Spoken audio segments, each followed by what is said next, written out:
Assalamualaikum warahmatullahi wabarakatuh. Apa kabar teman-teman? Pada video ini, saya, Riza Nurul Samsiah, akan menjelaskan materi tentang bioteknologi konvensional pada pembuatan tempe. Baiklah, sebelum kita bahas lebih lanjut, tahukah kamu apa itu bioteknologi? Bioteknologi adalah perpaduan dari ilmu pengetahuan alam dan ilmu rekayasa yang bertujuan meningkatkan aplikasi organisme hidup, sel, bagian dari organisme hidup, dan atau analog molekuler untuk menghasilkan produk atau jasa.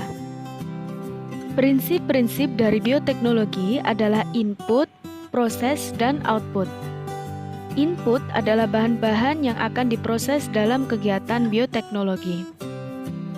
Proses melibatkan agen dari makhluk hidup atau bagian dari tubuh makhluk hidup tersebut.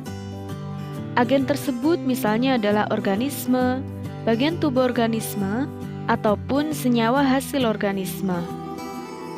Dalam proses bioteknologi ini juga melibatkan prinsip ilmiah, misalnya adalah mikrobiologi, sitologi, genetika, biokimia, virologi, dan sebagainya. Prinsip bioteknologi yang selanjutnya adalah output. Output adalah produk berupa barang dan jasa yang bermanfaat bagi manusia. Pada video ini, kita akan belajar tentang prinsip-prinsip bioteknologi konvensional dalam pembuatan tempe. Baiklah, mari kita kupas satu persatu prinsip dari bioteknologi konvensional dalam pembuatan tempe. Prinsip yang pertama adalah input. Input atau bahan utama dari proses bioteknologi pembuatan tempe adalah kedelai. Selanjutnya adalah prinsip yang kedua, yaitu proses. Pada proses bioteknologi pembuatan tempe, organisme yang terlibat dalam bioteknologi ini adalah kapang Rhizopus sp. Kapang Rhizopus sp akan memfermentasi kedelai.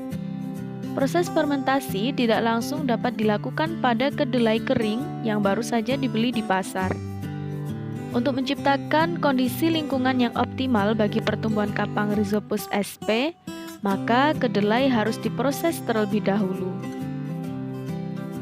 Proses tersebut adalah sebagai berikut. Kedelai yang akan dibuat menjadi tempe dibersihkan, direndam, dan direbus. Kemudian dibersihkan kulit ari. Setelah dilakukan 2 kali proses dan pembersihan kulit ari, kedelai tersebut ditiriskan dan dikering anginkan. Kemudian, kedelai sudah dingin dan tidak terlalu basah, diberikan bubuk ragi tempe yang di dalamnya terkandung kapang Rhizopus sp. Kedelai tersebut dicampur dengan ragi tempe yang mengandung kapang Rhizopus sp. Kemudian, dikemas dalam plastik kemasan yang terdapat aerasi agar kapang dapat tumbuh dengan optimal. Kapang Rhizopus yang tumbuh ditandai dengan adanya serabut-serabut putih pada tempe. Serabut-serabut putih tersebut merupakan hifa kapang yang tumbuh pada kedelai. Proses fermentasi oleh Rhizopus akan merombak senyawa-senyawa kompleks pada kedelai menjadi yang lebih sederhana sehingga mudah diserap oleh tubuh. Selain itu, Rhizopus yang tumbuh juga membuat tekstur kedelai menjadi lebih lunak, hingga akhirnya menghasilkan prinsip ketiga dari bioteknologi, yaitu output, berupa tempe yang lezat dan gurih.